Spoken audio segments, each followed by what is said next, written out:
হয়, চিপাঝাৰত পোনপ্ৰথমবাৰৰ কাৰণে এইবাৰ গণৰাজ্য দিৱস পালন কৰা হ'ব। মই বৰ্তমান উপস্থিত আছোঁ চিপাঝাৰৰ যি সমজিলাৰ কাৰ্যালয়ৰ চৌহদত, আৰু ইতিমধ্যে পুৱাৰ ভাগৰে পৰা ইয়াৰ এই আচলতে সমজিলাৰ কাৰ্যালয়ৰ সন্মুখৰ যি সন্মুখ ভাগত এইদৰে আৰক্ষী আৰু স্কুলৰ ছাত্ৰ ছাত্ৰীসকলে পেৰেডত অংশগ্ৰহণ কৰা পৰিলক্ষিত হৈছে।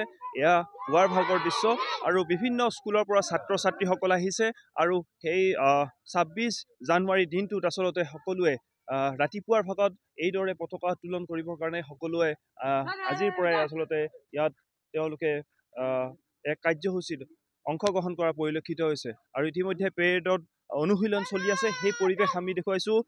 দৰং জিলা প্ৰশাসনৰ উদ্যোগত আচলতে এইবাৰ পোনপ্ৰথমবাৰৰ বাবে চিপাঝাৰৰ যি সমজিলাৰ কাৰ্যালয়ত এইদৰে পোনপ্ৰথমবাৰৰ বাবে অনুষ্ঠিত হৈছে, আৰু এই পৰিৱেশ মই দেখুৱাবলৈ চেষ্টা কৰিছোঁ। আৰু সেই ২৬ জানুৱাৰী দিনটোত আচলতে বিভিন্ন ধৰণৰ কাৰ্যসূচী চিপাঝাৰৰ সমজিলাৰ কাৰ্যালয়ৰ সন্মুখ ভাগত অনুষ্ঠিত হ'ব, আৰু মই সেই পৰিৱেশ দেখুৱাবলৈ চেষ্টা কৰিছোঁ। আৰু অকণমান মই কথা পাতিবলৈ চেষ্টা কৰিম। এগৰাকী আৰক্ষী বিষয়া আছে, আপোনাৰ ওচৰলৈ আহিছোঁ। কি ক'ব যে সেইদিনাখন দিনটোত কেনেকুৱা ধৰণৰ আপোনালোকৰ আচলতে আমাৰ সেইদিনাখনৰ দিনটো আচলতে আমাৰ খুব শুভ দিন হিচাপে আমি শুভ মঞ্চত আমি শুভকামনাৰে সকলোৱে একত্ৰিত হৈ আমি পেৰেড গ্ৰাউণ্ডৰ কুচকাৱাজৰ আমি সকলোৱে একলগ হৈ আমি সেই উৎসৱটো পালন কৰিব ওলাইছোঁ।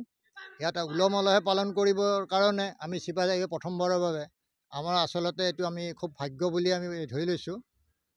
সেয়েহে আমি চিপাঝাৰৰ লগতে সমূহ দৰংবাসীয়ে অসম ভাৰতবৰ্ষৰ লগতে আমি আৰক্ষীৰ যি অনুশীলনৰ লগতে আৰু বিভিন্ন ধৰণৰ কলাকৃষ্টি থাকিব, বিভিন্ন ধৰণৰ কলাকৃষ্টি আমাৰ ইয়াতে প্ৰদৰ্শন হ'ব। সেয়ে আমি এই উৎসৱটি পালন কৰিব পাই আমি সঁচাকৈ আমি নথৈ আনন্দিত হৈছোঁ। আমি আচলতে নিজকে ভাগ্য মানিছোঁ। নিশ্চিতভাৱে ধন্যবাদ জ্ঞাপন কৰিছোঁ। মই পুনৰ সেই পৰিৱেশ দেখুৱাম। ইতিমধ্যে পুৱাৰ ভাগৰে পৰা আৰক্ষীৰ লোকসকলে এইদৰে ৰাতিপুৱাৰ ভাগৰে পৰা অনুশীলন অব্যাহত ৰাখিছে, আৰু মাজত মাত্ৰ এটা দিন, আৰু এটা দিনৰ পিছতেই আচলতে ২৬ জানুৱাৰীক লৈ সকলোৱে এইদৰে অনুশীলন কৰা পৰিলক্ষিত হৈছে। মই অকণমান স্কুলৰ ছাত্ৰ ছাত্ৰী আছে, অকণমান মই কথা পাতিবলৈ চেষ্টা কৰিম। আজি কেনেকুৱা লাগিছে তোমালোকৰ অনুশীলন কৰি? কেনেকুৱা লাগিছে? খুবেই ভাল লাগিছে। আচলতে এনেকুৱা ধৰণৰ যিবিলাক এনেকুৱা এতিয়া মাৰ্চ পাষ্ট এইবিলাক বস্তু খুবেই ভাল, গতিকে আজি অনুশীলন কৰি আমাৰ খুবেই ভাল লাগিছে। এইবাৰ প্ৰথমবাৰৰ কাৰণে তোমালোকে এনেকুৱা ধৰণৰ পেৰেডত অংশগ্ৰহণ কৰিছা। হয়, কি কেনেকুৱা গোটেইখিনি ওলাই আহিছে? তোমালোকৰ কোন স্কুলৰ পৰা ওলাই আহিছে? আমি জাতীয় বিদ্যালয় চিপাঝাৰৰ পৰা আহিছোঁ। আচলতে বিদ্যালয়ত বাৰ্ষিক ক্ৰীড়া খেল ধেমালিৰ প্ৰতিযোগিতাৰ আৰম্ভণিতে আমাৰ প্ৰথম দিনটোত আচলতে মাৰ্চ পাষ্ট অনুষ্ঠিত কৰা হৈছিলে, আৰু তাতে আমি শ্ৰেষ্ঠ দল হিচাপে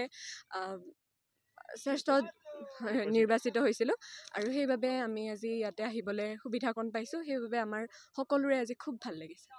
এয়া হৈছে আচলতে এগৰাকী ছাত্ৰী। মই অকণমান সেই পৰিৱেশ দেখুৱাম। বিভিন্ন ধৰণৰ আচলতে এইদৰে আৰক্ষীৰ কিছু লোকে এইসকল ছাত্ৰ ছাত্ৰীক অনুশীলন অব্যাহত ৰাখিছে। কোন স্কুলৰ পৰা আহিছা তোমালোকে? আমি চিপাঝাৰ উচ্চতৰ মাধ্যমিক আৰু বহুমুখী বিদ্যালয়ৰ পৰা আহিছোঁ। কেনেকুৱা লাগিছে আজি প্ৰথমবাৰৰ কাৰণে তোমালোকে এই ধৰণে আজি এই অনুশীলনত অংশগ্ৰহণ কৰিছা? ভাল লাগিছে।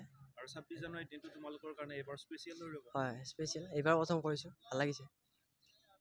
নিশ্চিতভাৱে ক'ব লাগিব যে এইবাৰ ২৬ জানুৱাৰীৰ দিনটোত আচলতে ৰাজ্যৰ ভিন্ন প্ৰান্তৰ লগতে চিপাঝাৰৰ যি সমজিলাৰ কাৰ্যালয়তো এইদৰে অনুষ্ঠিত হ'ব ২৬ জানুৱাৰীৰ এই দিৱসটি।